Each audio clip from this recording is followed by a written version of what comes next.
Guys, today we're back with another video, and today we're going to be talking about the Auburn Tigers. So let's go on to the video. So this year they lost versus number 20 Baylor in their first game, and then after that they won versus Southeastern Louisiana, and then they won the Legends Classic versus Notre Dame and St. Bonaventure, which is a pretty good team, and then they won versus Alabama A&M and won versus Virginia Tech in the ACC SEC Challenge, which was a really good game where basically everybody played well.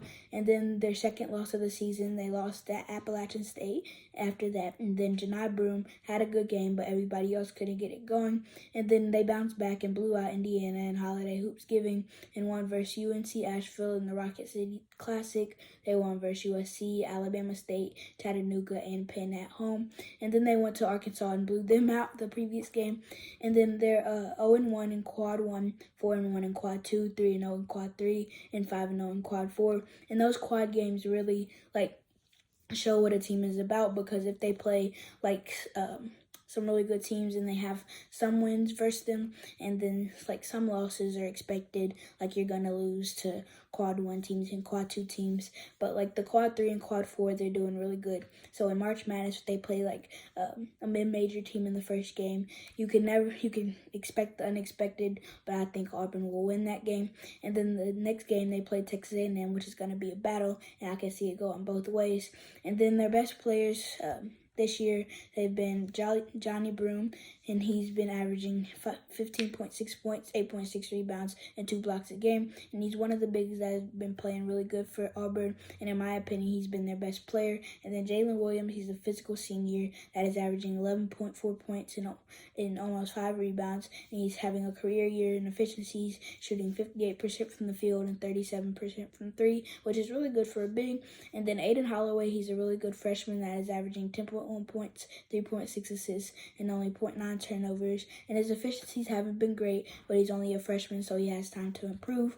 And then Chad Baker-Mazara, he's a transfer from San Diego State. Wasn't really expected to do much last season because he was coming off of a season-ending injury, and he's a really good shooter, and he's averaging 9.6 points, 3.3 rebounds, and 2.1 assists while shooting almost 39% from 3. And then they only lost 2 major players, which were Wendell Green Jr., who declared is now playing in the G League, and Allen Flanagan, who went to Ole Miss as a grad transfer, and now he's doing really good, and he's averaging 16.2 points, 7.3 rebounds, and 3.4 assists, and he's shooting a career-high 39% from 3. And then they didn't lose that much, and they're pretty experienced, which is why I think they can go far in March Madness. And then this year, the statistics are pretty good, and they are 21 in points with 84.7 a game, 59 in opponent points with 65.6 a game. So that point differential is doing really good. And then they're 34 in rebounding with 40.6 and 11 in assists with 18.7. So overall, in each major stat as a team, they're doing really good. And that is another reason why I think they can make it far in the postseason. And then in both of their games, I noticed that they had struggled with foul trouble, and then in the Baylor game they had way more fouls than usual with 32, and they had 6 players with 4 more fouls. They also had 15 turnovers against Baylor's disruptive defense. And then in the Appalachian State game, they only shot 3 for 27 from 3, which is 11%, and their whole offense struggled. And then, like I said, they went 12-2 so far, but before the season, I thought they would go 19-12, but now I think they'll go 25-6. And then they proved to me that they're a legit team, and they could go far and throughout the rest of the regular season and the postseason.